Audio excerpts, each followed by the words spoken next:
Hello and अस्सलाम वालेकुम।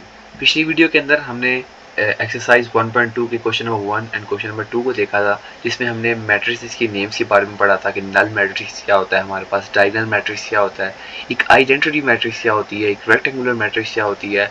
उसी टॉपिक का हम आगे रिज्यूम करते हैं।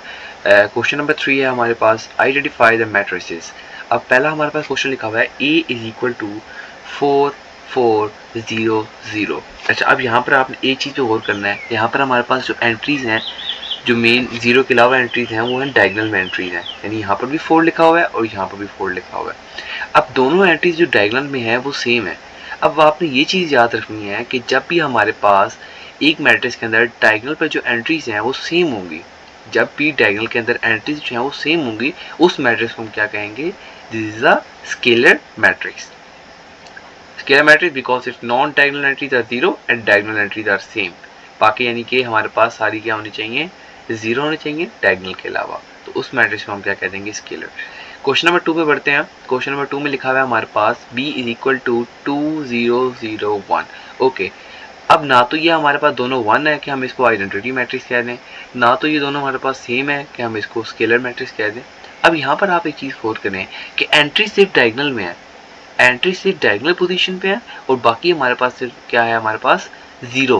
तो जब भी हमारे पास डायगोनल में एंट्रीज होंगी और बाकी सारी क्या होंगी? जीरोज होगी, तो उस मैट्रिक्स को हम क्या कहेंगे? कि this is a diagonal matrix. Okay, question number 3, c is equal to 1 0 0 1। Okay, जैसा कि मैंने पहले भी बताया था कि हमारे पास डायगोनल में एंट्री जब भी 1 होंगी और बाकी सारी एंट्रीज जो हैं वो 0 होंगी, तो उस मैट्रिक्स को हम कहेंगे आइडेंटिटी मैट्रिक्स। और उसका सेकंड नेम हमारे पास क्या था? Unit matrix. तो हम इसको आइडेंटिटी मैट्रिक्स भी कह सकते हैं और इसको हम आइडेंटिटी मैट्रिक्स भी कह सकते हैं। तो यहाँ पर लिखा हुआ है unit matrix because diagonal entries are 1।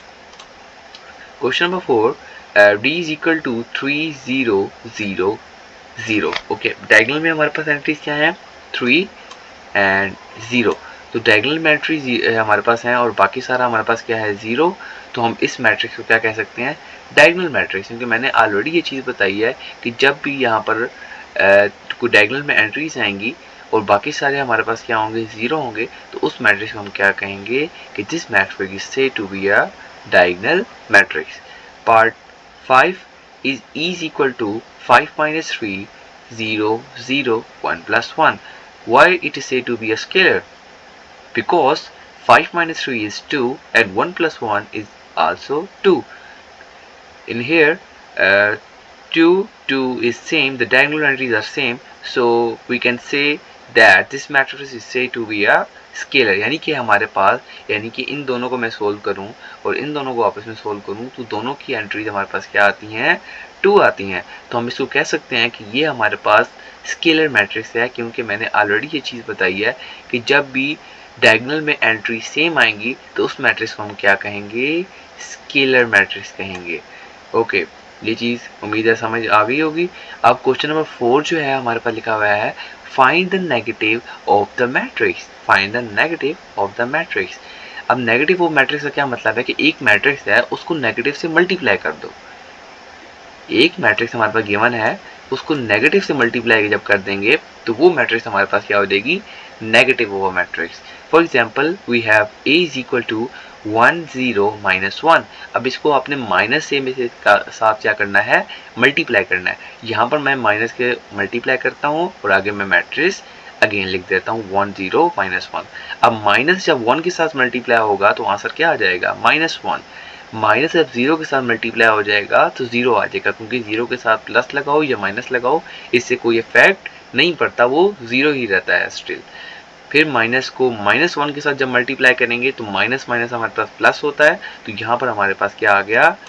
Plus आ गया, +1 आ गया। तो हमारे पास टोटल आंसर क्या निकल आया? -1 0 and 1।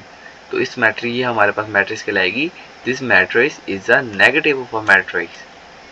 Okay, question number 2। Question number 2 लिखा हुआ है b is equal to 3 2 -1 and 1। अब अगेन वही चीज़ हमारे पास कि हमने माइनस के साथ मल्टीप्लाई करना है मैट्रिक्स को, तो मैंने यहाँ पर माइनस को मल्टीप्लाई किया, 3 2 -1 1 अगेन मैट्रिक्स लिख दी। जब -3 के साथ मल्टीप्लाई होगा आंसर आ जाएगा -3। जब -1 के साथ मल्टीप्लाई हो जाएगा तो आंसर आ जाएगा +1। क्यों? क्योंकि माइनस माइनस हमारे पास क्या होता है, प्लस होता है। फिर माइनस जब +2 के साथ मल्टीप्लाई हो जाएगा तो आंसर आएगा -2, और जब माइनस जो है वो 1 के साथ मल्टीप्लाई होगा तो आंसर आ जाएगा -1। तो हम ये कह सकते हैं कि ये हमारे पास नेगेटिव ऑफ अ मैट्रिक्स है। क्यों? क्योंकि हमने इसको माइनस से मल्टीप्लाई किया है। Okay, question number 3। Question number 3 में लिखा हुआ है C is equal to 2362। 2362 तो सेम माइनस से मल्टीप्लाई करना है, माइनस लिखा, 2362 लिखा, और हमारे पास जब मल्टीप्लाई किया तो हमारे पास आएगा, माइनस को जब 2 से मल्टीप्लाई किया तो आ गया -2, जब माइनस को 6 के साथ मल्टीप्लाई किया तो आ गया -6, एंड माइनस को 3 के साथ मल्टीप्लाई किया तो आ गया -3, एंड लास्टली जब माइनस को 2 से मल्टीप्लाई किया तो आंसर आ गया -2। इसी तरीके से आपने question number 4 and question number 5 भी आपको होमवर्क है, ये चीज़ आपने करके मुझे कमेंट्स में डन लिखना है। ओके, इसी तरीके से कल इंशाल्लाह हम क्वेश्चन नंबर 5 करेंगे कि ट्रांसपोज क्या होता है, और इस मैट्रिसेस को थोड़ा रिवाइज भी करेंगे कि इस के मैट्रिक्स के नेम्स और कौन कौन से होते हैं। तो तब तक के लिए हाफिज़, अपना ख्याल रखिएगा, बाय बाय।